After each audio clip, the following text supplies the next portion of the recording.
नमस्कार साथियों, मैं विनोद नंदन एक बार पुनः हमारे YouTube channel Shri Aurobindo IAS में आपका बहुत बहुत स्वागत करता हूं। जैसे कि आप जानते हैं कि मध्य प्रदेश सामान्य ज्ञान जो एमपीपीएससी मेंस के हिसाब से चल रहा है आपका, और अदर कॉम्पिटिटिव एग्जामिनेशन के हिसाब से भी जो डेप्थ चल रहा है, जो सीरीज हमारी चल रही है, उस सीरीज का थर्ड लेक्चर आज हमारा रहने वाला है।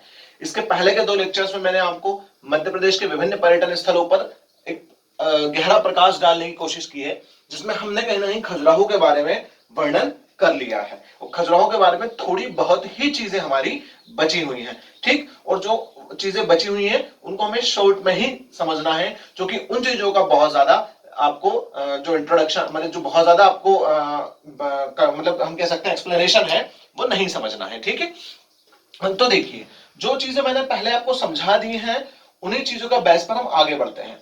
आज हम जिस टॉपिक की विशेष तौर पर चर्चा करने वाले हैं, वो टॉपिक हमारा रहने वाला है सांची।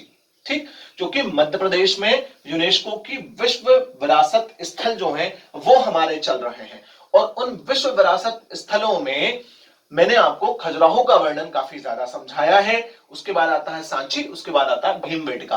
तो आज का जो लेक्चर मेनली डोमिनेट होने वाला है वो किसके लिए होने वाला है? सांची के लिए होने वाला है, और आपको सांची के बारे में इसको समझना है। मेरी कोशिश रहेगी कि सांची को भी मैं अच्छा खासा डेप्थ तुम्हें बता दूं कि कितना कितना कहां कहां किस किस लेवल तक उसको पढ़ना होता है। साथ में कुछ मेंस के क्वेश्चन जो आए हुए हैं पर्यटन से, वो भी मैं आपको यहाँ पर बता दूंगा आज। ठीक है, कि पुराने टाइम में जो पहले के एग्जामिनेशन हुए हैं उनमें किस किस टाइप के क्वेश्चन पूछे गए हैं। ठीक, तो जो हमने खजुराहो में स्टडी किया है उसके आगे हम लोग बढ़ते हैं। खजुराहो में अगर हम बात करें तो हम लोग पश्चिमी समूह के मंदिरों के बारे में मेनली स्टडी कर चुके हैं, और उनका वर्णन भी हम कहीं ना कहीं पढ़ चुके हैं। तो खजुराहो में जो अगला मंदिर है, वो अगला मंदिर हमारा कौन सा मंदिर है? पार्श्वनाथ मंदिर है। कौन सा मंदिर? पार्श्वनाथ मंदिर। नाम से स्पष्ट है, पार्श्वनाथ मंदिर नाम क्या शो कर रहा है? पार्श्वनाथ मतलब कौन से भगवान से संबंधित है? कौन से धर्म से संबंधित है? जैन धर्म से संबंधित है। नाम से स्पष्ट आपको हो रहा है, मुझे अलग से कुछ इसमें बताने की जरूरत नहीं है। यहां ये नाम से स्पष्ट आपको हो रहा होगा, नाम से क्लियर हो रहा होगा कि पार्श्वनाथ मंदिर कौन से धर्म से रिलेटेड होगा? जैन धर्म से रिलेटेड होगा, जैन धर्म से संबंधित होगा। Is that clear? है ना, कौन सा धर्म से रिलेटेड होगा? जैन धर्म से संबंधित होगा।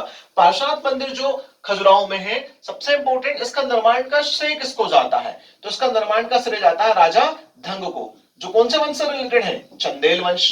ठीक, कौन सा वंश से रिलेटेड है? चंदेल वंश से रिलेटेड है। अब साथियों, सबसे इंपॉर्टेंट बात आपको यहां पर यह समझनी होगी कि थोड़ा सा मैं कुछ चीजों को समझा रहा हूं, आप समझने की कोशिश यहां कीजिएगा। यहां पर एक बहुत गहराई से समझने वाली बात यह है कि कुछ क्वेश्चंस हैं जो मेंस के एग्जामिनेशन में पहले आए हुए हैं। तो ये जो टॉपिक पढ़ रहे हैं, इसी के साथ आप देख लीजिए कि क्वेश्चन कैसे आए हैं, क्योंकि खजुराहो के बारे में पहले ही बता चुका हूं कि ये दो चीजों से जुड़ा हुआ है आपका। एक तो आर्ट एंड कल्चर, ठीक है, किससे जुड़ा हुआ है? आर्ट एंड कल्चर से जुड़ा हुआ है। ठीक है, टूरिस्ट से जुड़ा हुआ है, टूरिज्म से जुड़ा हुआ है। थर्ड है इकोनॉमी से भी, कहीं ना कहीं जो टूरिज्म है वो इकोनॉमी से भी जुड़ता है। तो अगर आप देखेंगे कि जो हमारे एमपीपीएससी मेंस का फर्स्ट पेपर, ठीक है, और जो थर्ड पेपर का इकोनॉमी वाला पार्ट है, उसमें भी एक दो बार यहां से क्वेश्चन पूछे गए हैं, लेकिन मेनली फर्स्ट पेपर के पार्ट फर्स्ट में पूछे गए हैं क्वेश्चंस हैं, और कई बार ज्योग्राफी में भी इससे रिलेटेड क्वेश्चन पूछे गए हैं, क्योंकि this is the part of geography also, क्योंकि हम टूरिज्म पढ़ रहे हैं। ठीक, तो कहीं ना कहीं जो आपका पहला पेपर है उसमें खंड आ में यहां से क्वेश्चन काफी ज्यादा पूछे गए हैं, क्योंकि इसमें जो आर्ट एंड कल्चर है उसमें यहां इस पोर्शन में इंक्लूड कर कहीं ना कहीं टूरिज्म से काफी ज्यादा क्वेश्चन एग्जामिनेशन में पूछे जाते हैं। और जो ऑब्जेक्टिव टाइप क्वेश्चंस हैं, जैसे प्रिलिमिनरी एग्जामिनेशन जो आपका होता है और जो अदर कॉम्पिटिटिव एग्जामिनेशंस होते हैं, वहां पर तो यहां से क्वेश्चन आते ही आते हैं। जैसे क्वेश्चन आया है पहले कि मध्य प्रदेश में यूनेस्को में शामिल विश्व विरासत स्थलों का वर्णन कीजिए। शामिल विश्व विरासत, ठीक है, स्थलों का वर्णन, विश्व विरासत स्थलों का वर्णन। तो जब आपका पूरा हो जाएगा, जब आप तीन चीजें पढ़ लेंगे, जब खजुराहो आपका चल ही रहा है, जब आप सांची पढ़ लेंगे, और सांची के बाद जब आप भीमबेटका पढ़ लेंगे, तो आपको क्लियर हो जाएगा कि तीनों टॉपिक आपके क्लियर रहेंगे। और उन तीनों टॉपिक्स के बारे में आपको पता है कि इन्हीं तीनों टॉपिक्स को यूनेस्को की विश्व विरासत सूची में मध्य प्रदेश से शामिल किया गया था। तो इसका वर्णन आप इजीली कर सकते हैं, लेकिन मैं आपको काफी ज्यादा डेप्थ मैंने पढ़ाया है, तो आप इतना ना करते हो, उसको थोड़ा शॉर्ट कर ठीक है। अगर जैसे अब तो 2020 के सिलेबस के अकॉर्डिंग तो अगर लॉन्ग क्वेश्चन पूछा जाता है तो वो 11 नंबर में रहेगा, 200 मार्क्स में रहेगा, ठीक। लेकिन अभी जो मेंस होने वाला है वो 2019 के सिलेबस पर होगा, तो उसमें जो लॉन्ग क्वेश्चन है वो 15 मार्क्स के रहेंगे और 300 वर्ड्स में पूछे जा सकते हैं। तो उस हिसाब से आपको थोड़ा सा इसको एलेबोरेट कर लिखना रहेगा, ठीक। अब और वो कितना कितना करना है वो भी हम आगे थोड़ा जब आंसर राइटिंग की प्रैक्टिस करेंगे तो उसमें डिस्कशन करने वाले हैं। हमारा सेकंड क्वेश्चन जो इसमें बना है वो सेकंड क्वेश्चन क्या बना है, वो उन्होंने डायरेक्ट कई बार पूछा है कि 2 बार क्वेश्चन आ चुका है, मध्य प्रदेश के प्रमुख ऐतिहासिक स्थलों का, प्रमुख कौन से स्थलों का, ऐतिहासिक स्थलों का वर्णन कीजिए, ठीक है। कौन से स्थलों का, ऐतिहासिक स्थलों का, मतलब जो एमपी के मेन जो हिस्टोरिकल प्लेसेस है, ठीक है। Explain about the historical places of Madhya Pradesh, Madhya Pradesh के हिस्टोरिकल प्लेसेस के बारे में बताइए। और पहला क्वेश्चन क्या था, पहला क्वेश्चन क्या था, एक्सप्लेन, ठीक है, about the what world heritage sites situated in Madhya Pradesh, जो world heritage site Madhya Pradesh में सिचुएटेड है उनके बारे में आपको वर्णन करना था। यहां पर ऐतिहासिक स्थलों के बारे में वर्णन करना है, तो यहां पर ऐतिहासिक स्थलों में काफी सारी चीजें आ जाएंगी। जब टूरिज्म आगे पढ़ ही रहे हैं तो मैंने आपको बताया भी था कि मध्य प्रदेश के टूरिज्म को अलग अलग श्रेणियों में बांटा गया है, ऐतिहासिक पर्यटन स्थल, धार्मिक पर्यटक स्थल, ठीक है, प्राकृतिक पर्यटक स्थल, इस तरीके से मैंने आपको बांट के बताया भी है उसको। तो कहीं ना कहीं आप देखिए कि ऐतिहासिक पर्यटक स्थलों से काफी ज्यादा क्वेश्चन मेंस के एग्जामिनेशन में पूछे जाते हैं। मेनली मैं मेंस की अप्रोच रख रहा हूं, बाकी अदर कॉम्पिटिटिव एग्जामिनेशन और प्रीलिम्स की अप्रोच अपने आप आपकी क्लियर होती ही चलेगी। तो ये क्वेश्चन भी कहीं ना कहीं आया है। और एक बहुत बढ़िया क्वेश्चन भी पूछा गया 2017 में ही पूछा गया है कि मध्य प्रदेश के प्रमुख बौद्ध स्थलों का वर्णन कीजिए। कौन से स्थलों का, बौद्ध स्थलों का वर्णन कीजिए, ठीक है। Is that clear. Describe about the Buddhist place situated in MP, जो बुद्धिस्ट प्लेसेस एमपी में है, जो बौद्ध धर्म से रिलेटेड मध्य प्रदेश में स्थल है, उनका आपको वर्णन करना है। और एक बेहद बढ़िया क्वेश्चन पूछा गया था जो सीधा सीधा इससे रिलेटेड रहेगा, सीधा सीधा इससे जुड़ेगा। वो कौन सा क्वेश्चन था, वो क्वेश्चन था जो मध्य प्रदेश में बुंदेलखंड रीजन, कौन सा रीजन, बुंदेलखंड क्षेत्र, मध्य प्रदेश में बुंदेलखंड क्षेत्र के पर्यटन के बारे में समझाइए या पर्यटन के बारे में लिखिए। वेरी वेरी इंपॉर्टेंट क्वेश्चन, ठीक। अब आप देखिए बुंदेलखंड स्पेशली रीजन का पूछ लिया कि बुंदेलखंड रीजन के पर्यटक स्थलों के बारे में समझाइए। जब आप 2014 से 2014 से 2018 तक जो एग्जामिनेशंस मध्य प्रदेश में हुए हैं, ठीक, उन एग्जामिनेशन में मेंस के एग्जामिनेशन में देखेंगे तो आपको लगेगा कि प्रत्येक वर्ष किसी ना किसी रूप में, मतलब एवरी ईयर किसी ना किसी फॉर्म में कहीं ना कहीं जो टूरिस्ट प्लेसेस हैं, जो टूरिज्म है, उससे रिलेटेड क्वेश्चन कहीं ना कहीं पूछा गया है। और एक और क्वेश्चन से रिलेटेड पूछा गया है वो ये है कि मध्य प्रदेश में पर्यटन स्थलों के विकास पर निबंध लिखिए, के विकास पर लेख लिखिए या निबंध लिखिए, ठीक है। ये क्वेश्चन भी यहां से पूछा गया है। Is that clear. तो ये क्वेश्चन अगर पूछे तो इस क्वेश्चन का आंसर आप आसानी से दे पाएंगे, खजुराहो दे पाएंगे, और जब मैं आपको आगे पढ़ाऊंगा ओरछा वगैरह वो भी आप इसमें समझेंगे।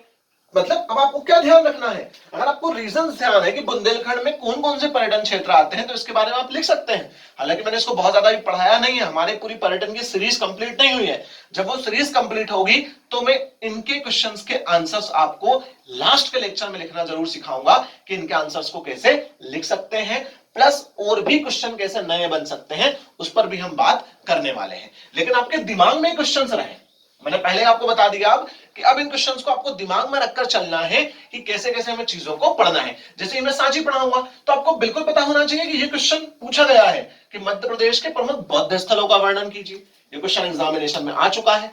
और अगर आपको ऐसा लगेगा जब आप देखेंगे, जब आप टॉपिक को पढ़ेंगे और टॉपिक को पढ़ने से के साथ साथ अगर आपको यह पता है कि इस टॉपिक से रिलेटेड क्वेश्चन भी मेंस के एग्जामिनेशन में पूछे गए हैं, तो कहीं ना कहीं आपके लिए वो जो टॉपिक है समझने में और उसको कितना डेप्थ लेकर जाना है उसके लिए बहुत अच्छे तरीके से चीजें आपको वहां पर मिल जाएंगी। ठीक, इस टॉपिक को कितना डेप्थ हम पढ़े ये हमें कहीं ना कहीं वहां से मिल जाएगा। ठीक, अब मुझे उम्मीद है कि इतना साथियों आपको समझ में आया होगा। अब हम बढ़ते हैं हमारे टॉपिक पर आगे। इन पांचों क्वेश्चन कहीं ना कहीं नोट कर लें आप इनको। चलिए देखिए, पहला पार्श्वनाथ मंदिर, सेकंड। जब हम सेकंड की बात करते हैं तो मैं पहले आपको कई सारी चीजें समझा चुका हूं, उसी में हम देख लेते हैं। हाँ, पार्श्वनाथ मंदिर का एक और जो ऑब्जेक्टिव में आ सकता है, ये पंचरथ शैली में बना है। कौन सा शैली में? पंचरथ शैली में। नागर शैली में तो सब है ही, पता ही है आपको, ठीक है। बाकी पंचरथ शैली में भी बना हुआ मंदिर है। उसके बाद मंदिर कौन सा आता है? घंटाई मंदिर। ठीक, ध्यान रहे इन मंदिरों में बहुत ज्यादा डेप्थ नॉलेज की आपको जरूरत नहीं है, और जबरदस्ती में आपको डेप्थ के चक्कर में परेशान होना भी नहीं है। ठीक, घंटाई मंदिर, घंटाई मंदिर में क्या है? ये भी कौन से धर्म से रिलेटेड है? जैन धर्म से रिलेटेड है। कौन से धर्म से रिलेटेड है? जैन धर्म से रिलेटेड है। यहां से ऑब्जेक्टिव क्वेश्चन भी काफी ज्यादा बनते हैं, इसलिए मैं उस हिसाब से आपको समझा रहा हूं। जैन धर्म से रिलेटेड है, और महावीर की माता के 16 स्वप्नों का इस मंदिर के अंदर वर्णन है। 16 स्वप्नों का वर्णन। जो महावीर की माता रही है वो जैन धर्म से रिलेटेड है, घंटाई मंदिर। ठीक है, महावीर की माता के कितने स्वप्नों का वर्णन यहां पर दर्शाया गया है? 16 स्वप्नों का वर्णन यहां पर दर्शाया गया है। Is that clear? तो पार्श्वनाथ मंदिर हमारा होता है, घंटाई मंदिर हमारा कंप्लीट होता है। इसी के बाद जो अगला मंदिर यहां पर है वो है दूलादेव मंदिर, है ना। कौन सा मंदिर है साथियों? दूलादेव मंदिर। मैं इसको रफ कर रहा हूं, आई होप आपको इतनी सारी चीजें क्लियर हो गई होंगी। तो पार्श्वनाथ मंदिर, घंटाई मंदिर, उसके बाद कौन सा मंदिर हमारा? दूलादेव मंदिर। तो दूलादेव मंदिर को देखिए, दूलादेव मंदिर पर्टिकुलर किससे रिलेटेड है? तो मैंने आपको बताया था पहले ही कि ये आर्ट एंड कल्चर का टॉपिक भी है, और आर्ट एंड कल्चर के टॉपिक के साथ साथ हम अगर बात करें तो स्पेशली यहां पर दो रिलीजन है, दो रिलीजन से रिलेटेड यहां पर मंदिर है। और दो रिलीजन कौन से हैं? पहले मैं बता चुका हूं, एक तो हिंदू रिलीजियन, ठीक है, और एक कौन सा रिलीजियन? जैन रिलीजियन। इन दोनों से रिलेटेड मंदिर यहां पर है। मतलब आपको खजुराहो को पढ़ते समय भी एक इंपॉर्टेंट लाइन अगर मैं आपको बताना चाहूं तो वो क्या है? खजुराहो को पढ़ते समय हमें कहीं ना कहीं मिश्रित संस्कृति जो भारत की रही है, ठीक है, धर्म के मामले में चाहे मिश्रित संस्कृति हो, चाहे मिश्रित समाज हो, चाहे मिश्रित जातियां हो, तो जो मिश्रित हमारी संस्कृति है, जो हमारा मिक्स्ड कल्चर है, उस मिक्स्ड कल्चर की जो ग्लिम्स है, जो झलक है, वो आपको यहां से भी देखने के लिए मिलती है। क्योंकि मैंने आपको पहले भी एक चीज बताई है कि खजुराहो को भी, जो खजुराहो है, खजुराहो को यूनेस्को ने कौन सी श्रेणी में रखा है? कल्चरल श्रेणी में। कौन सी श्रेणी में साथियों? कल्चरल श्रेणी में, सांस्कृतिक विरासत में रखा है। कौन सी विरासत में रखा है? सांस्कृतिक विरासत में रखा है। सांस्कृतिक विरासत में क्यों रखा है? क्योंकि हमारे आर्ट एंड कल्चर की झलक हमें देता है। क्योंकि इससे जब हम इसको घूमने जाते हैं, जब इसके बारे में जानते हैं, जब हम इसको देखते हैं, तो ये हमारे आर्ट एंड कल्चर को बताता है। जैसे कि वहां पर हमें कामासूत्र के कई सारे जो चीजें हैं वो देखने के लिए मिलती हैं, ठीक है। वात्स्यायन का जो कामासूत्र है वो उससे रिलेटेड है। हिंदू और जैन जो रिलीजन है, इनके मंदिरों, मतलब इनके जो कला और संस्कृति है उससे रिलेटेड है। तो कहीं ना कहीं हमें मंदिरों से आर्ट एंड कल्चर के बारे में भी जानने के लिए मिलता है, ठीक है। तो हमें मिश्रित संस्कृति की झलक वहां मिल ही रही थी। तो अभी आपने देखा कि दो मंदिर कौन से थे? जैन धर्म के। लेकिन जो अगला मंदिर वहां पर आने वाला है वो है दूलादेव टेम्पल या दूलादेव मंदिर। ठीक, इनके इंग्लिश में ज्यादा बताने की जरूरत नहीं होगी, इंग्लिश में भी नाम वही होंगे। तो दूलादेव मंदिर या दूलादेव टेम्पल। दूलादेव मंदिर रिलेटेड है हिंदू धर्म से। ध्यान है, कौन से धर्म से रिलेटेड है ये? हिंदू धर्म। और ये समर्पित है लॉर्ड शिवा को। Is that clear? किसको समर्पित है? लॉर्ड शिवा को समर्पित है, मतलब भगवान शिव को समर्पित ये मंदिर वहां पर बना हुआ है। ठीक साथियों, आई होप आपको इतना क्लियर हुआ होगा। अब इसमें हम आगे देखते हैं। अब देखिए, इस मंदिर में एक विशेषता है, और जो कुछ यूनिक चीजें हैं ना, वो यूनिक चीजें आपको ध्यान रखनी है ऑब्जेक्टिव के लिए। कुछ जो यूनिक चीजें हैं, वो यूनिक चीजें आपको किन चीजों को याद रखनी है? ऑब्जेक्टिव्स के लिए आपको यूनिक चीजें याद रखनी है। और वो यूनिक चीजें क्या है? जो दूलादेव मंदिर है, इसकी एक विशेषता है। इसकी विशेषता ये है कि इस मंदिर में भगवान शिव की, किसकी? भगवान शिव की सहस्त्रमुखी मूर्ति है। ठीक है, कैसी मूर्ति है? सहस्त्रमुखी मूर्ति है। मतलब सहस्त्रमुखी यहां पर शिवलिंग है, मैं ये कह सकता हूं। मूर्ति की जगह मैं शिवलिंग वर्ड का उपयोग करूंगा तो काफी ज्यादा सही रहेगा। यहां पर सहस्त्रमुखी शिवलिंग है। ठीक, और एक और क्वेश्चन कई बार एग्जामिनेशन में बनता है कि मध्य प्रदेश में अष्टमुखी शिवलिंग कहां पर है? कौन सा शिवलिंग? अष्टमुखी शिवलिंग। तो अष्टमुखी शिवलिंग कहां पर है? अष्टमुखी शिवलिंग आपको देखने के लिए मिलेगा मंदसौर। कहां पर देखने के लिए मिलेगा? मंदसौर पशुपतिनाथ। ठीक है, शिवना नदी के किनारे। जो शिवना नदी के किनारे, ठीक है, शिवना नदी के किनारे बसा हुआ मंदसौर। तो शिवना नदी है, शिवना नदी के किनारे जो पशुपतिनाथ का मंदिर है, वहां पर आपको अष्टमुखी शिवलिंग साथियों देखने के लिए मिलता है। वैसे तो अगर बात करें तो मध्य प्रदेश में कितने ज्योतिर्लिंग हैं? अगर ज्योतिर्लिंग की बात होगी मध्य प्रदेश में तो कितने ज्योतिर्लिंग हैं?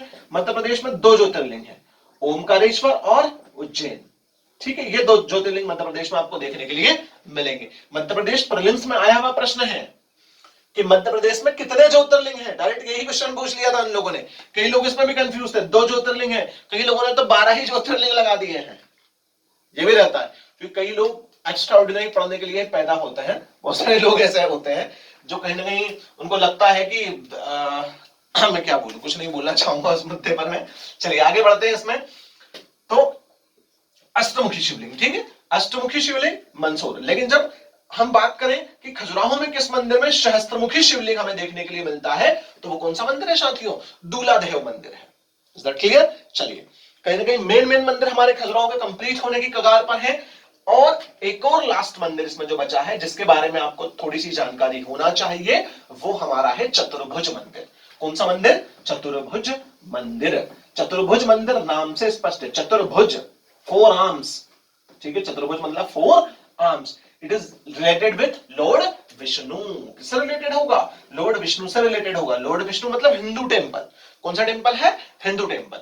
तो अगला टेंपल हम देखें तो अगला टेंपल हमारा कौन सा है? चतुर्भुज मंदिर। ध्यान रहे, कौन सा मंदिर है? चतुर्भुज मंदिर। अब आप ये सोचिए, क्या चतुर्भुज मंदिर मध्य प्रदेश में और कहीं पर भी है? ये भी क्वेश्चन हमारे सामने अराइज हो जाता है कई बार, क्योंकि मध्य प्रदेश में ऐसा तो हो नहीं सकता कि एक मंदिर एक ही जगह पर हो। ठीक है, तो मध्य प्रदेश में क्या चतुर्भुज मंदिर और कहीं पर भी है? वो भी हमें सोचकर चलना है। आप बताइएगा मुझे कि क्या चतुर्भुज मंदिर मध्य प्रदेश में और कहीं पर भी है? लेकिन मैं आपको खजुराहो के चतुर्भुज मंदिर के बारे में बता देता हूं। चतुर्भुज मंदिर मतलब किससे रिलेटेड? हिंदू धर्म से रिलेटेड है, हिंदू रिलीजियन। और हिंदू रिलीजियन मतलब लॉर्ड विष्णु से रिलेटेड है। किससे रिलेटेड है? लॉर्ड विष्णु से रिलेटेड है।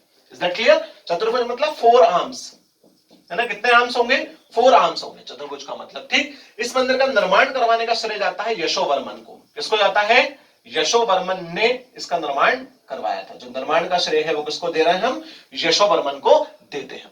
सबसे इंपॉर्टेंट, फिर मैंने बताया था आपको कि यूनिक फीचर्स जो हैं, जो यूनिक फीचर्स रहेंगे, जो अद्वितीय विशेषता मंदिरों की है, वो यूनिक फीचर आपको जरूर ध्यान रखना है, क्योंकि यूनिक प्लेसेस से एग्जामिनेशन में कई बार क्वेश्चन आ जाते हैं।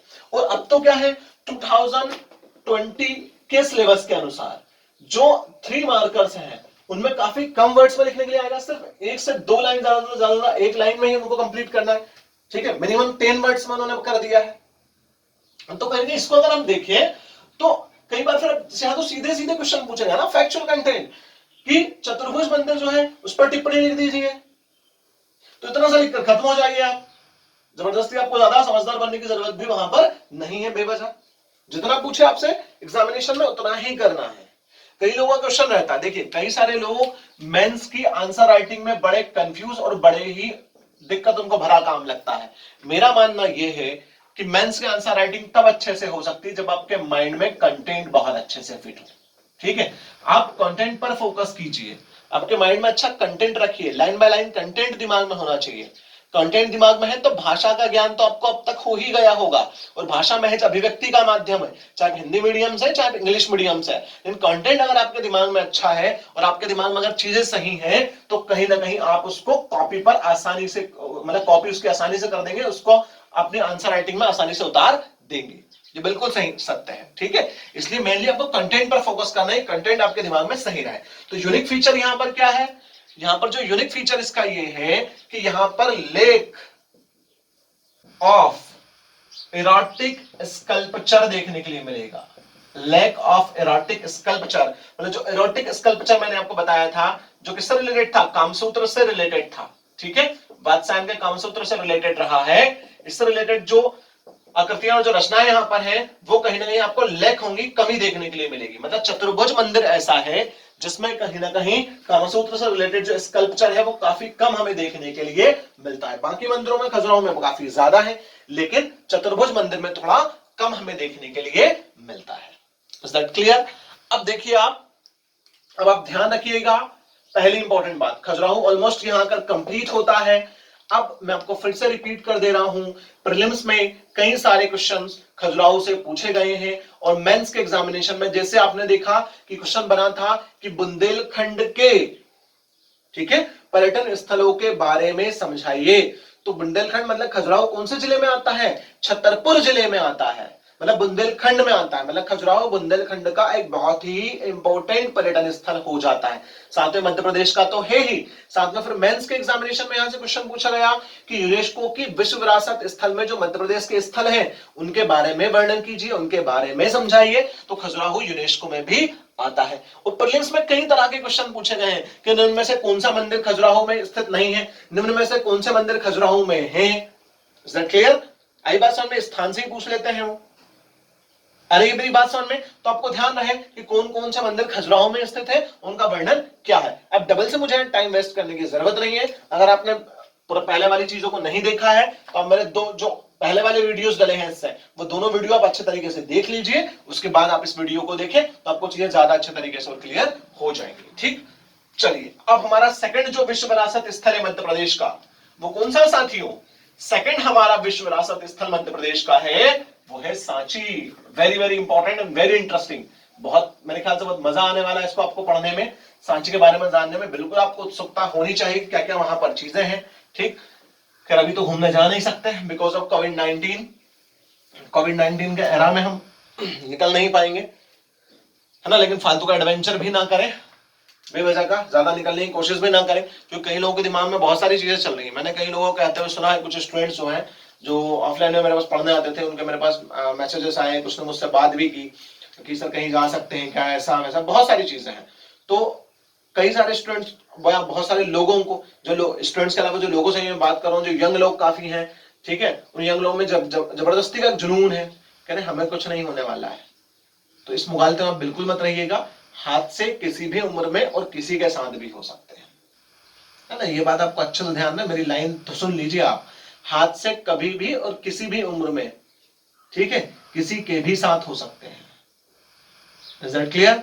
इसे थोड़ा सा चीजों को ध्यान रखें, सुरक्षित रहें। ओके, तो देखिए बढ़ते हैं अब आगे। अब हम बात किसकी करेंगे? अब हम बात करेंगे सांची की। Very interesting topic. चलिए सांची में अगर हम देखें तो सबसे पहली बात, सांची वही हमारे आर्ट एंड कल्चर का हिस्सा है। Is that clear? Tourist place तो है ही, साथ में आर्ट एंड कल्चर, ये हमारे आर्ट एंड कल्चर को बताता है, मतलब हमारी कला और संस्कृति को बताता है। Is that clear? अब सांची रिलेटेड किससे है? सांची को जब हम पढ़ेंगे तो हमें एंशिएंट हिस्ट्री में दो चीजों के बारे में ब्रीफ जानकारी होना चाहिए। ठीक है, एंशिएंट हिस्ट्री की दो चीजों की जानकारी हमें पर्याप्त मात्रा में होनी चाहिए, और वो दो चीजें कौन सी हैं? वो दो चीजें हैं, एक तो बुद्धिज्म, बुद्धिज्म की जानकारी हमें होना चाहिए, और हमें होना चाहिए द ग्रेट अशोका। ठीक है, इसके बारे में जानकारी हमें होना चाहिए, मतलब हमें कहीं ना कहीं जो मौर्यन एम्पायर है, मौर्यन एम्पायर के बारे में थोड़ी बहुत जानकारी यहां पर होनी चाहिए। हालांकि एंशिएंट हिस्ट्री की सीरीज हमारी स्टार्ट हो गई है, ठीक है, और एंशिएंट हिस्ट्री की सीरीज में मेंस के हिसाब से जो सर्वेश सर हमारे हैं, उन्होंने काफी शानदार तरीके से मेंस की एंशिएंट हिस्ट्री की सीरीज को स्टार्ट किया है। आप उस सीरीज से जुड़े रहें। जब आप उस सीरीज को देखेंगे तो आपको कई सारी चीजें कनेक्टिविटी में मिलेंगी, क्योंकि देखिए हम किसको पढ़ रहे हैं? हम ह्यूमैनिटीज जैसे सब्जेक्ट को पढ़ रहे हैं, हम ह्यूमैनिटीज को पढ़ रहे हैं, मतलब हम कंप्लीट ह्यूमैनिटी स्टडी कर रहे हैं। तो जब ह्यूमैनिटी हम पढ़ते हैं तो ह्यूमैनिटी की ही ब्रांचेस है सारी, ज्योग्राफी, सोशियोलॉजी, ठीक है, पॉलिटी, हिस्ट्री, ये सब किसकी ब्रांच है? ह्यूमैनिटी। और ह्यूमैनिटी में सबसे इंपॉर्टेंट सब्जेक्ट क्या हो जाता है? हिस्ट्री। बहुत बेहद इंपॉर्टेंट सब्जेक्ट, जिससे सारे सब्जेक्ट जुड़े हुए हैं। तो बिल्कुल आपको हर सब्जेक्ट को पढ़ने के लिए हिस्ट्री का थोड़ा सा ज्ञान चाहिए, कि जो आज है वो आने वाले कल को हिस्ट्री हो जाएगा, ये वाली बात है। ठीक, तो कहीं ना कहीं आप उन लेक्चर्स को भी देखते हुए चले तो साथ में आपको कनेक्टिविटी और चीजें काफी अच्छी मिल जाएगी। तो बुद्धिज्म से रिलेटेड है, द ग्रेट अशोका से रिलेटेड है, मतलब मौर्यन एम्पायर से रिलेटेड चीजों को ध्यान रखना पड़ेगा। मौर्यन एम्पायर के साथ साथ थोड़ा सा रिलेटेड रहा है सुंगा डायनेस्टी से भी। क्यों? क्योंकि मौर्यों के बाद इसका कहीं ना कहीं जीर्णोद्धार किसने करवाया? शुंग डायनेस्टी ने। थोड़ा सा सातवाहनों का भी इसमें योगदान रहा है, लेकिन मेनली शुंग और मौर्य एम्पायर। तो मौर्य एम्पायर सबसे ज्यादा इंपॉर्टेंट है, क्योंकि मैं आपको पूरा हिस्ट्री में लेकर यहां नहीं जाऊंगा, मैं सिर्फ आपको बता रहा हूं कि सांची पढ़ते समय एंशिएंट हिस्ट्री के किन किन टॉपिक्स आपके दिमाग में आना चाहिए। तो मेनली जो आपके दिमाग में आना चाहिए वो ये दोनों है, बुद्धिज्म और द ग्रेट अशोका। ये दोनों आपके दिमाग में आना ही बिल्कुल चाहिए, ठीक, क्योंकि ये दोनों इससे कहीं ना कहीं काफी हद तक जो है जुड़े हुए हैं, ठीक। अब देखिए इसके बाद हम आगे चर्चा करते हैं अब सांची के बारे में। तो हमें तीन चीजों पर बल देना है साथियों। पहले मैंने आपको पहले बताया, पहले हम फैक्चुअल कंटेंट देखेंगे, ठीक है। तो कई बार इस फैक्चुअल कंटेंट को पूरा मिक्स कर कर भी हम आंसर राइटिंग कर सकते हैं, ठीक है। आंसर राइटिंग इसके थ्रू भी होती है और इसी फैक्चुअल कंटेंट को हम ऑब्जेक्टिव टाइप क्वेश्चंस के लिए भी जो है अच्छे तरीके से याद रखें।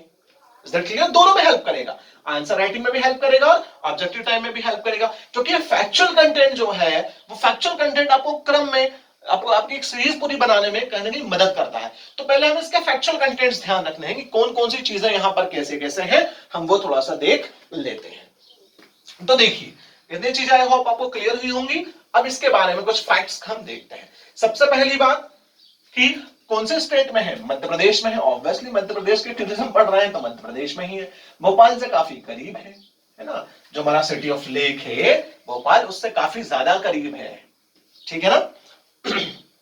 भोपाल का नाम आते ही कई सारे लोगों को मन में रोमांच हो गया होगा ना, कब लेक घूमने जाएंगे पता नहीं। देखिए देखते हैं आगे, सांची मध्य प्रदेश के कौन से जिले में आता है, सबसे पहला क्वेश्चन यह राइज होता है।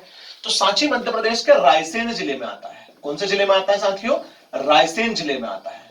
ध्यान रहे कौन सा जिला? रायसेन जिला, ठीक। रायसेन जिले में कौन सी नदी? बेतवा नदी, बेतवा नदी के किनारे है, ठीक है। जो सांची कहीं ना कहीं है कौन सी नदी के किनारे है? बेतवा नदी के किनारे। सांची टाउन है, मैं कह सकते हैं सांची क्या है? टाउन है, और जो रायसेन जिले में आता है बेतवा नदी के किनारे पर है। Is that clear? ठीक।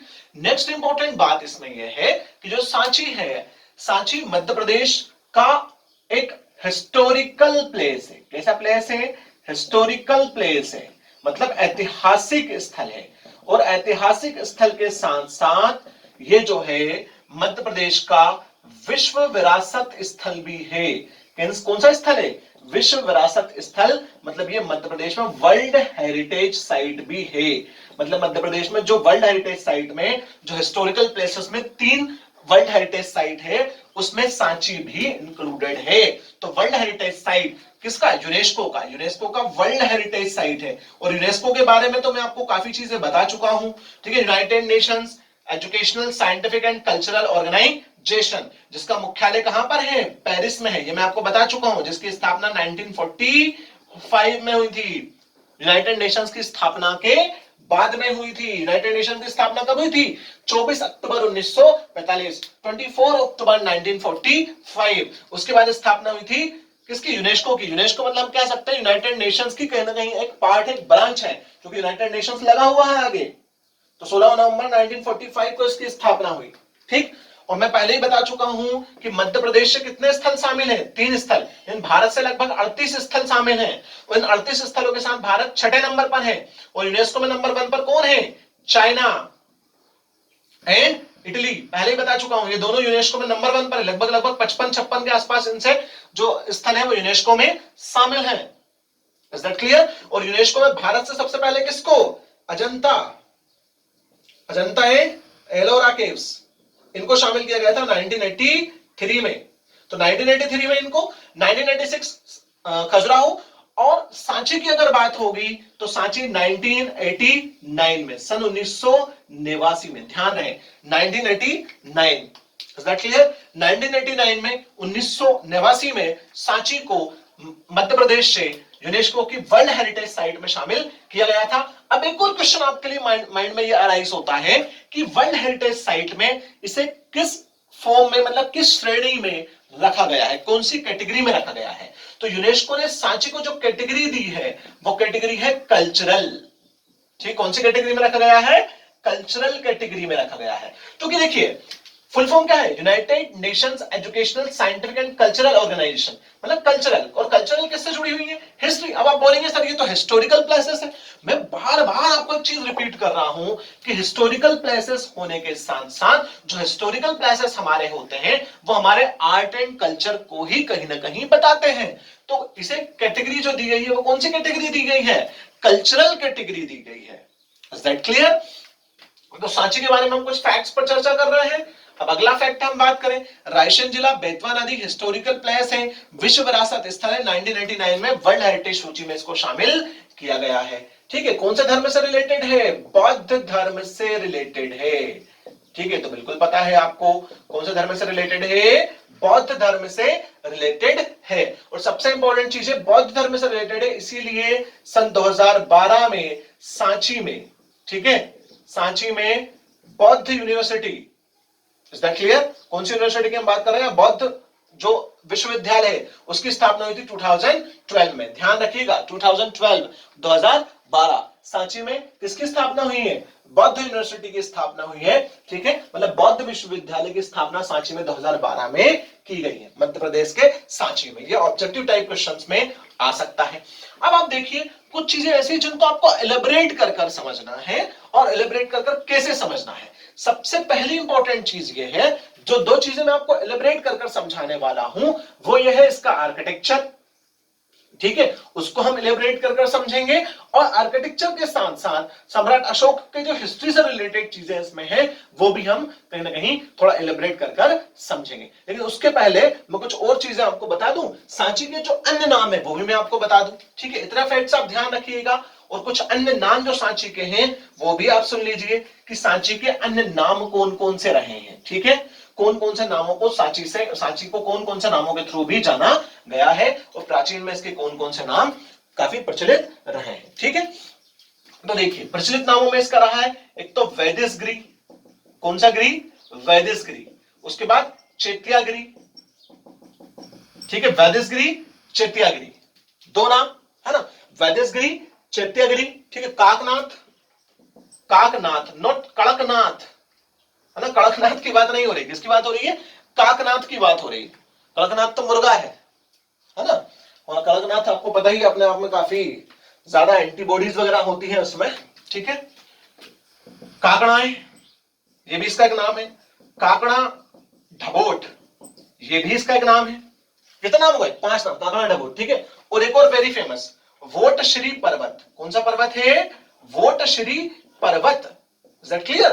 ध्यान रहे, सांची के अंदर नाम 3 नंबर में ही पूछ ले मेंस में आपसे, कोई भरोसा है यूपीएससी का, पूछ सकता है वैदिसगिरी। ठीक है, किसका पुराना नाम था? अब आपको आंसर में 3 नंबर के लिए क्या लिखना? वैदिसगिरी, सांची का पुराना नाम था, प्राचीन नाम था, इतना ही तो देना है, तो पूछ सकता है, कोई भरोसा नहीं है उसका। Is that clear? काकड़ाएं पूछ सकता है, काकड़ाएं पर टिप्पणी लिखी है, मतलब सांची पूछ रहा है आपसे वो। तो ध्यान रखिए 1 2 3 4 5 और 6, वैदिसगिरी, चैत्यागिरी, काकनाथ, काकड़ाएं, ठीक है, काकड़ा ढबोट और वोटश्री। 3 तो काक है, 1 2 और 3, ठीक है, और 2 गिरी है। Is that clear? और एक पर्वत है। तो ध्यान रखिएगा 6 के 6 ही नाम। अब आप देखिए, अब देखिए ये फैक्चुअल कंटेंट्स हैं साथियों, इन्हें आपको ध्यान ही रखना कहीं नहीं पड़ेगा। तो ये इसके नाम हो गए। इनके बाद अगली इंपॉर्टेंट बात इसमें क्या है? अगली इंपॉर्टेंट बात इसमें यह है कि सांची में अब सम्राट अशोक ने किन किन चीजों का निर्माण करवाया था। तो सांची में है स्तूप, ठीक है, और विहार और एकाश्म, लेकिन हम बात करेंगे स्तूप और विहार की। ठीक, तो इसका थोड़ा आर्किटेक्चर आप समझिए। स्तूप में मेन स्तूप कितने हैं? यहां पर 3 स्तूप यहां पर सबसे मेन है। कितने स्तूप? 3 स्तूप यहां पर सबसे मेन स्तूप है। ध्यान रहे, कितने स्तूप की बात कर रहा हूं मैं? 3 स्तूप की बात कर रहा हूं। और जो मेन स्तूप है, जो मेन स्तूपा यहां पर है, उस मेन स्तूपा के बारे में आप थोड़ा सा ध्यान रखिएगा।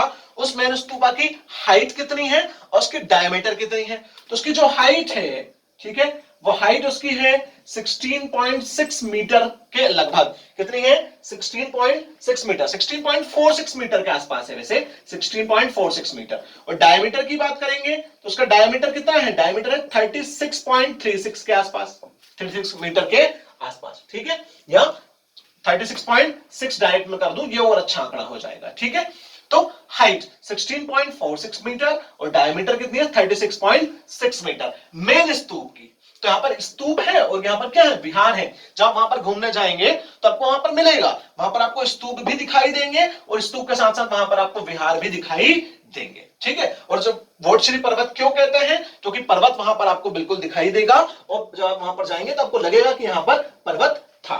ठीक, एक और फैक्ट आप ध्यान रखिएगा, सांची की खोज। सांची की खोज की थी जनरल टेलर। किसने की थी साथियों? जनरल टेलर ने, है ना।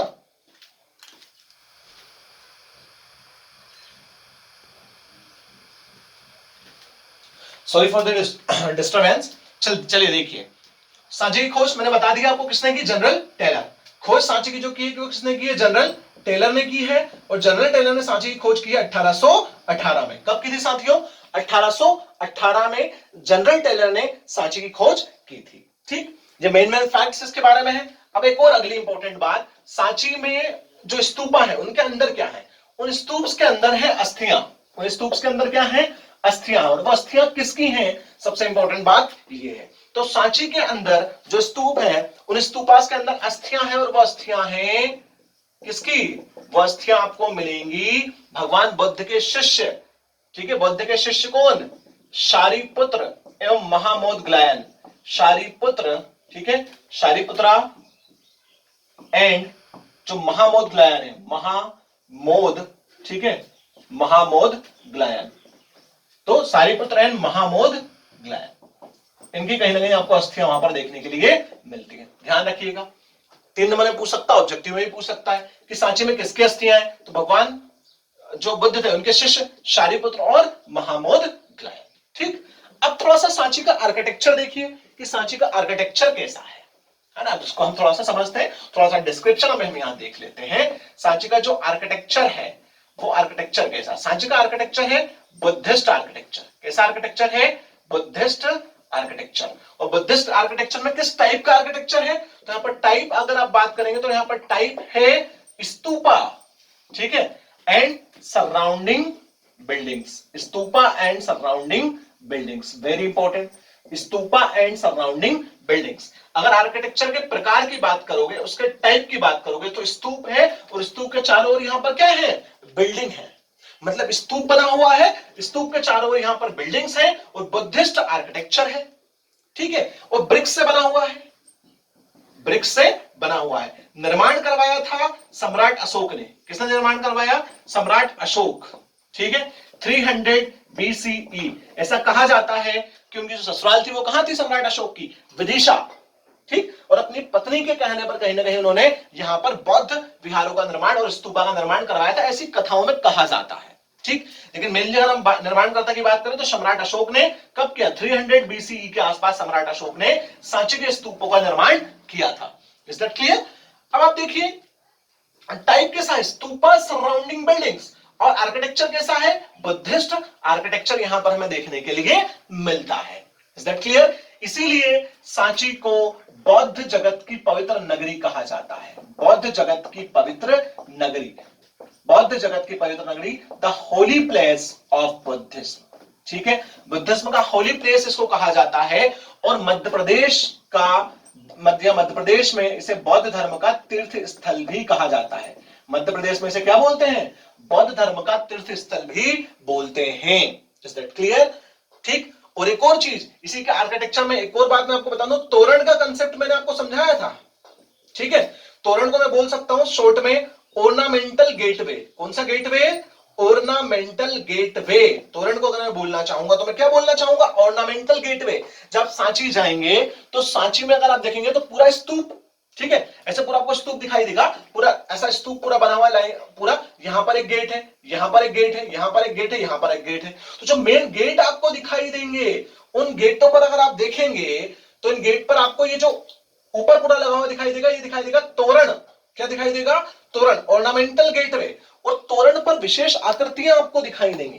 तोरण पर क्या दिखाई देंगी आपको? विशेष आकृतियां, जिनमें भगवान बुद्ध को बौद्ध वृक्ष के नीचे शिक्षा ले मतलब निर्माण प्राप्त करते हुए दिखाया गया है, सत्य की खोज करते हुए दिखाया गया है, सारनाथ में उनको प्रवचन देते हुए दिखाई गया है। Is that clear? कुछ सम्राट अशोक के बारे में भी वहां पर चीजें हैं, तो आपको हाथियों के चित्र वहां पर दिखाई देंगे, आपको वहां पर वृक्ष दिखाई देंगे, ये सारी चीजें आप देखेंगे। तो तोरण, तोरण में कह सकता हूं एक तरीके का प्रवेश द्वार है। Is that clear? और तोरण के बारे में अगर आपको अच्छे से कंसेप्ट समझना है तो मेरा पिछला लेक्चर जो है, खजुराहो वाला जो लेक्चर है, उसमें मैंने कहीं ना कहीं आपको तोरण के बारे में काफी कुछ चीजें समझाई हैं और बताई भी हैं। ठीक, तो मेरे ख्याल से इतना आपको क्लियर हुआ होगा। आगे देखते हैं इसी में। अब देखिए बौद्ध जगत की पवित्र नगरी, अब मैं इसको थोड़ा सा एलिबरेट कर दूं। हम किसकी बात कर रहे हैं? हम बात कर रहे हैं बौद्ध जगत की पवित्र नगरी की हम बात कर रहे हैं। अब बौद्ध जगत की पवित्र नगरी के साथ साथ एक और बात इसमें आई है, वो है सांची को मध्य प्रदेश में बौद्ध धर्म का तीर्थ स्थल भी कहा जाता है। ठीक है, तो पहला क्वेश्चन आपके सामने अराइज ये होता है कि क्या और भी दूसरे तीर्थ स्थल हैं जो बौद्ध धर्म से रिलेटेड है? बिल्कुल है, मैं शॉर्ट में समझा रहा हूं। वो शॉर्ट में ये है, सबसे ज्यादा फेमस है लुम्बिनी। कौन सी जगह? लुम्बिनी। लुम्बिनी वो जगह, ध्यान रखिएगा, अब गौतम बुद्ध से रिलेटेड चीजें चल रही है। किससे रिलेटेड? गौतम बुद्ध से रिलेटेड चीजें। ठीक है, बौद्धिज्म का प्रभाव ऑल ओवर दी वर्ल्ड रहा है, बौद्ध धर्म का प्रभाव। ठीक, लेकिन सम्राट अशोक के समय, सम्राट अशोक, अब सम्राट अशोक का कब्जा कहां पर था? सम्राट अशोक का जो रूल था, जो एम्पायर था, वो कहां था? इन दो चीजों के बारे में ध्यान रखिएगा। सम्राट अशोक का एम्पायर कहां? पूरा इंडियन सब कॉन्टिनेंट के आसपास, इंडियन सब कॉन्टिनेंट में सम्राट अशोक का प्रभाव रहा है, इंडियन सब कॉन्टिनेंट में। और उसी समय बुद्धिज्म का प्रचार भी इन्होंने इंडियन सब कॉन्टिनेंट में करवाया। बुद्धिज्म को स्प्रेड भी काफी करने का श्रेय जो है सम्राट अशोक को भी दिया जाता है, पता है आपको। तो इंडियन सब कॉन्टिनेंट। अब दो क्वेश्चन यहां पर आपके सामने हैं। पहला कि सब कॉन्टिनेंट क्या है, तो ये ज्योग्राफी से रिलेटेड चीजें हैं, लेकिन मैं बता दूंगा आपको सब कॉन्टिनेंट क्या है। गौतम बुद्ध की अगर हम बात करते हैं तो लुम्बिनी वो स्थान जहां पर गौतम बुद्ध का जन्म हुआ। लुम्बिनी वो स्थान है जहां पर गौतम बुद्ध का क्या हुआ है? जन्म हुआ है। Is that clear? लुम्बिनी में। इसके अलावा लुम्बिनी में उनका जन्म हुआ, और जब वो यात्रा पर निकले, ठीक है, जब वो यात्रा पर गए, उनका जो घोड़ा था कंथक, उस पर बैठकर जब वो सत्य की खोज में निकले कंथक पर बैठकर, तो फिर कहीं ना कहीं उन्होंने जब पूरा 5-6 साल यात्रा की और जब सारी चीजों को जान लिया, तो फिर वो कहां आए? वो आए बोध गया। और बोध गया कहां पर है साथियों? बोध गया है बिहार।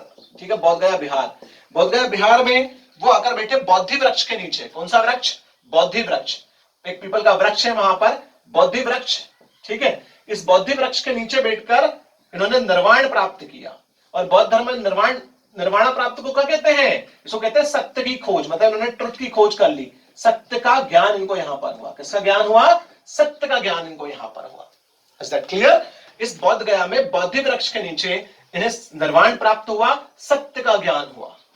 ठीक है, और ये फिर बौद्ध से क्या बने? प्रबुद्ध व्यक्ति। मतलब बौद्ध से नहीं, सॉरी, जो बुद्ध है, बुद्ध का मतलब ही क्या होता? बुद्ध का मतलब होता प्रबुद्ध व्यक्ति। प्रबुद्ध ऐसे लिखाएगा, प्रबुद्ध व्यक्ति, और थोड़ा सा देख लीजिएगा, प्रबुद्ध व्यक्ति। प्रबुद्ध व्यक्ति का मतलब क्या है? एनलाइटेड पर्सन। Very important, एनलाइटेड person. ठीक है, ऑफलाइन क्लास होती तो शायद बच्चों को बहुत सारे मेरे प्रवचन भी सुनने के लिए मिल सकते थे यहां पर। तो एनलाइटेड पर्सन, इज दैट क्लियर? तो एनलाइटेड पर्सन की अगर हम बात करें तो प्रबुद्ध व्यक्ति मतलब बौद्ध धर्म में वह व्यक्ति या किसी भी धर्म में वह व्यक्ति जो सत्य की खोज कर ले। ठीक है, जिसे सत्य का ज्ञान प्राप्त हो जाए, जिसे निर्वाण प्राप्त हो जाए, उसको हम क्या बोलेंगे? प्रबुद्ध व्यक्ति, एनलाइटेड पर्सन। ठीक है, मतलब जो माइंड से एनलाइटेड हो। एनलाइटेड का मतलब समझते हैं आप? जैसे कोविड-19 का एरा चल रहा है, अगर कोविड-19 में अगर आप थोड़े भी एनलाइटेड पर्सन हो जाए, अगर थोड़ा भी आपके दिमाग में अवेकनिंग माइंड आपका हो जाए और आप एनलाइटेड आपके मन में मतलब आपकी जो पर्सनालिटी वो हो जाए, तो कहने का आप हैप्पी रहना सीख जाएंगे, खुश रहना सीख जाएंगे। क्लियर? तो कहने एनलाइटेड पर्सन, तो बौद्ध को प्रबुद्ध व्यक्ति वहां पर, मतलब बौद्ध वो बने। और बौद्ध का मतलब क्या होता है? प्रबुद्ध व्यक्ति। मतलब क्या कह रहे हैं? वो इंसान से भगवान बन गए। क्लियर? इंसान से क्या बने? भगवान। वाई? भगवान क्यों बने? क्योंकि उन्होंने वो बुद्ध बने। बुद्ध से मतलब प्रबुद्ध व्यक्ति बने, एनलाइटेड पर्सन बने। उन्हें सत्य का नॉलेज हुआ, सत्य का ज्ञान हुआ, सत्य की खोज उन्होंने कर ली, उन्होंने निर्वाण प्राप्त कर लिया, उसके बाद वो बने एनलाइटेड person. Is that clear? Buddhism जब आप पढ़ेंगे तो आपको सबकॉन्शियस माइंड, कॉन्शियस माइंड के कंसेप्ट बिल्कुल पढ़ने के लिए मिलेंगे। वो हिस्ट्री का मेन टॉपिक है, मैं उधर ज्यादा लेकर आपको नहीं जा रहा हूं। लेकिन कहीं ना कहीं जो वो बुद्ध बने, मतलब गौतम बुद्ध बने और प्रबुद्ध व्यक्ति बने, एनलाइटेड पर्सन बने, कहां? बोध गया बिहार, बोधि वृक्ष के नीचे। ठीक है, कुछ और भी स्थान इनसे रिलेटेड हैं। वो स्थान कौन से हैं? वो स्थान है, ये पहला स्थान, ये सेकंड स्थान और ये थर्ड स्थान। Very very important, Sarnath. Sarnath से टिप्पणी आई है 3 नंबर में एमपीपीएससी के मेंस में, देख लीजिएगा, आप पढ़ेंगे आप हिस्ट्री में सारनाथ के बारे में भी। सारनाथ कहां पर है? यूपी। सारनाथ कहां पर है? यूपी। और बोध गया बिहार। ठीक है, लुम्बिनी तो नेपाल है। Is that clear? अब इन्होंने ज्ञान प्राप्त कर लिया। अब जब व्यक्ति ज्ञान प्राप्त कर लेगा, निर्वाण प्राप्त कर लेगा, तो कहीं ना कहीं फिर क्या होगा? वो अपने ज्ञान को फैलाएगा, अपने ज्ञान के प्रकाश को फैलाएगा, तो उन्होंने ज्ञान के प्रकाश को फैलाना स्टार्ट किया और ज्ञान के प्रकाश को इतना ज्यादा फैलाया कि गौतम बुद्ध को एशिया का ज्योतिपुंज कहा जाने लगा। ठीक है, आज भी माना जाता है। तो यूपी सारनाथ, यहां पर इन्होंने अपने कुछ अनुयायियों को प्रवचन दिए, इसलिए तो कंसेप्ट निकलता है। ठीक है, संघ का कंसेप्ट सुना था, समूह, बुद्धिज्म में जब आप पढ़ेंगे तब। तो सारनाथ में उन्होंने अपना प्रवचन दिया। और एक और स्थान इनसे रिलेटेड है कुशीनगर। ठीक है, महापरिनिर्वाण के लिए इनके जाना जाता है। तो कहेंगे 4 स्थान बहुत बेहद इंपॉर्टेंट है, लुम्बिनी, बोधगया, सारनाथ और कुशीनगर। ये 3 तो बेहद ही ज्यादा इंपॉर्टेंट है। किससे रिलेटेड? गौतम बुद्ध से रिलेटेड। तो जिस प्रकार इन स्थानों की महत्वता इतिहास में है, जिस प्रकार इन स्थानों को विशेष तीर्थ स्थल माना गया, उसी प्रकार मध्य प्रदेश में सांची को बौद्ध धर्म का तीर्थ स्थल माना गया है। ठीक। और सम्राट अशोक कहां के राज्यपाल रहे हैं? उज्जैनी के राज्यपाल रहे हैं। सम्राट अशोक किसके राज्यपाल रहे हैं? उज्जैनी के राज्यपाल रहे हैं। और सम्राट अशोक ने बौद्ध धर्म को काफी ज्यादा बढ़ाने में योगदान दिया। आपको पता होगा कलिंग, ठीक है, कलिंग महाजनपद में युद्ध हुआ, कलिंग बौद्ध। उसके बाद इन्होंने, जब वहां पर रक्तपात हुआ, इससे इनका हृदय परिवर्तन हुआ और बुद्धिज्म को इन्होंने फिर काफी ज्यादा आगे बढ़ाया और बहुत ज्यादा शांति प्रिय धर्म रहा है बुद्धिज्म। ठीक, काफी ज्यादा शांतिपूर्वक धर्म माना जाता है बुद्धिज्म को। लेकिन अगर आप सोचेंगे कि चाइना में तो ये सब चीजें चल रही हैं, फिर बुद्धिज्म शांतिपूर्वक कैसे हो गया? अभी मेरा इंडो चाइना रिलेशन का जो लेक्चर आएगा उसमें आपको बिल्कुल वो चीजें जानने के लिए मिलेंगी। काफी लंबा लेक्चर वो रहेगा, मेरे ख्याल से 2.5-3 घंटे का लेक्चर वो रहेगा, जिसे मैं पार्ट्स में डिवाइड कर अपलोड करूंगा। ठीक है, जल्दी ही उस लेक्चर में आपको काफी ज्यादा चीजें इसके बारे में जानने के लिए मिलेंगी। लेकिन अगर हम बात करें सम्राट अशोक की, तो सम्राट अशोक ने सांची का निर्माण कब कराया है? सम्राट अशोक ने सांची का निर्माण करवाया है कब? 300 BCE के आसपास इन्होंने सांची का निर्माण कराया है। और सम्राट अशोक ने बुद्धिज्म के प्रचार में सब कॉन्टिनेंट जो रहा है, पूरा इंडियन सब कॉन्टिनेंट जो पूरा रहा है, कहीं ना कहीं इस पूरे इंडियन सब कॉन्टिनेंट पर सम्राट अशोक का प्रभाव भी देखने के लिए आपको मिलता है। अब सब कॉन्टिनेंट होता क्या है? जिसे हम बोलते हैं उपमहाद्वीप, भारतीय उपमहाद्वीप बोलते हैं हम। जनरली अगर आप देखेंगे तो क्या कहलाएगा? भारतीय उपमहाद्वीप। ज्योग्राफिकल टर्म है लेकिन आई है तो मैं समझा दे रहा हूं आपको। ठीक है, कि भारतीय उपमहाद्वीप क्या है? तो उपमहाद्वीप क्या होता है? Sub division of A continent, sub division of A continent. ठीक है, अब कॉन्टिनेंट का कौन सा डिवीजन है? सब डिवीजन है। Is that clear? Sorry, continent continent का सब डिवीजन है। कॉन्टिनेंट मतलब महाद्वीप का सब डिवीजन है, मतलब एक भाग है, sub division. Sub division of A continent which has, थोड़ा सा और मैं आगे इसको इलैबोरेट कर दूं, विच हैज डिस्टिंक्ट ज्योग्राफिकल, ठीक है, पॉलिटिकल एंड कल्चरल आइडेंटिटी। ठीक है, हम क्या बोल रहे हैं? ध्यान रखिए, इसकी डेफिनेशन बता दी है मैंने आपको। किसकी? सब कॉन्टिनेंट की। सब कॉन्टिनेंट क्या है? सब continent is a sub division of A continent, एक कॉन्टिनेंट का sub division which has distinct geography, polity and cultural identity, जिसकी अपनी खुद की क्या हो? ज्योग्राफिकल आइडेंटिटी हो, पॉलिटिकल आइडेंटिटी हो और कल्चरल आइडेंटिटी हो। तो अगर आप इंडियन सब कॉन्टिनेंट में देखेंगे तो इंडियन सब कॉन्टिनेंट की अपनी एक मानसूनी दशाएं हैं, अपनी एक ज्योग्राफिकल आइडेंटिटी है, हिमालय पर्वत इन चीजों की वजह से। ठीक है, उसकी अपनी एक पॉलिटिकल, सम्राट अशोक के समय अपनी एक पॉलिटिकल वो रही। मैं तो हिस्ट्री की बात कर रहा हूं अभी। कल्चरल भी उसका अपना विशेष कल्चर रहा है, काफी एंशिएंट कल्चर रहा है, काफी रिच कल्चर रहा है इसका। ठीक, तो इंडियन सब कॉन्टिनेंट में कौन कौन आता है? इंडिया खुद, ठीक है, पाकिस्तान, नेपाल, श्रीलंका, ठीक है, भूटान। ओके, ठीक है, इज दैट क्लियर? आप सोच रहे होंगे एक साथ लाइन से नाम में यात्रा के लिए नहीं पुकार रहा हूं आपको, नहीं तो मतलब एरोप्लेन चला रहे हैं, बस वालों की तरह चिल्ला रहे हैं। इंडिया, पाकिस्तान, नेपाल, श्रीलंका, जहां जाना चल दे। कोविड-19 में कहीं नहीं जा पाओगे, डोंट वरी। तो इंडिया, पाक, नेपाल, श्रीलंका, भूटान, ठीक है, और मालदीव और श्रीलंका, ये सब आते नहीं आते? मालदीव, ठीक है, और श्रीलंका। तो ये सारी कंट्रीज किसमें है? इंडियन सब कॉन्टिनेंट में है। तो सम्राट अशोक के समय, ठीक है, तो सम्राट अशोक हमारे रहे हैं, सम्राट अशोक के समय इन सब चीजों पर आपको इफेक्ट देखने के लिए जरूर मिलेगा। Is that clear? तो सांची के बारे में साथियों काफी ज्यादा चीजें मैंने आपको समझाई हैं, काफी बढ़िया तरीके से चीजों को मैंने एलिब्रेट करने की कोशिश की है। और सांची में मैंने मेन जो चीजें थी वो आपको बिल्कुल समझा दी है। फैक्चुअल इंफॉर्मेशन मैंने आपको जितनी थी ऑलमोस्ट सारी की सारी फैक्चुअल इंफॉर्मेशन देने का प्रयास भी किया है। ठीक है। और फैक्चुअल इंफॉर्मेशन की अगर हम बात करेंगे तो फैक्चुअल इंफॉर्मेशन में मैंने काफी सारी चीजें बताई हैं। एक आध चीज और बता दूं, सर जॉन मार्शल, ठीक है, और जनरल कनिंघम, जॉनसन, इन लोगों का सांची की खुदाई में बहुत बड़ा योगदान है। 1822 से लेकर 1900 के आसपास तक इन्होंने सांची की खुदाई में बहुत बड़ा अपना योगदान दिया है, 1919 के आसपास तक, ठीक है। कनिंघम, जॉनसन और एक और नाम हमने क्या बताया है, जॉन मार्शल, ठीक। जब आप सांची जाएंगे, जब वहां पर म्यूजियम में देखेंगे, अगर सांची के कभी आप गए और जहां पर आप वहां पर म्यूजियम में जाएंगे तो उस म्यूजियम में आपको दिखाई देगा जॉन मार्शल के काम आपको वहां पर दिखाई देंगे, ठीक है। इन्होंने किस तरीके से सांची की खुदाई की थी।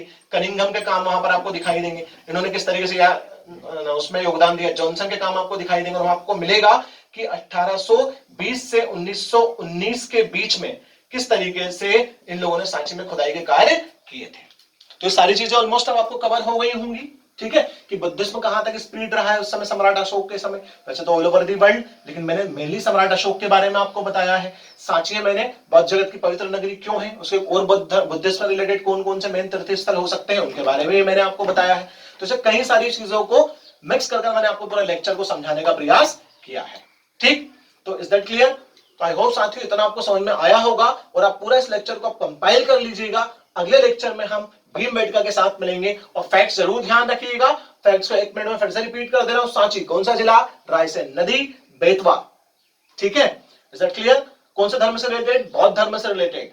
आर्किटेक्चर कौन सा है, बुद्धिस्ट आर्किटेक्चर है। खोज किसने की, जनरल टेलर ने, पहले बताया 1818 में सांची की खोज, ठीक है। उसी के साथ साथ अगर हम आगे उसमें देखेंगे तो सांची में दो लोगों की अस्थियां मिली, भगवान बुद्ध के शिष्य महामोदग्लायन और शारिपुत्र, इनकी अस्थियां वहां पर आपको देखने के लिए मिलेगी। बौद्ध जगत की पवित्र नगरी है। निर्माण का श्रेय किसका जाता है, सम्राट अशोक को। उसके कई सारे प्राचीन नाम है, वैदेशगिरी, चैत्यगिरी, ठीक है, काकनाई, काकनाती, सब मैंने बताए हैं आपको, याद देख लीजिएगा। तो सारी चीजों को देखकर प्रॉपर नोट्स आप बना लीजिए और जो मेंस के क्वेश्चन मैंने आपको बताए हैं उनको भी आपको दिमाग में रखना है। चलिए अगले लेक्चर में मिलते हैं अगले बेहतरीन टॉपिक के साथ। तब तक के लिए धन्यवाद। Have a nice day. Thank you so much.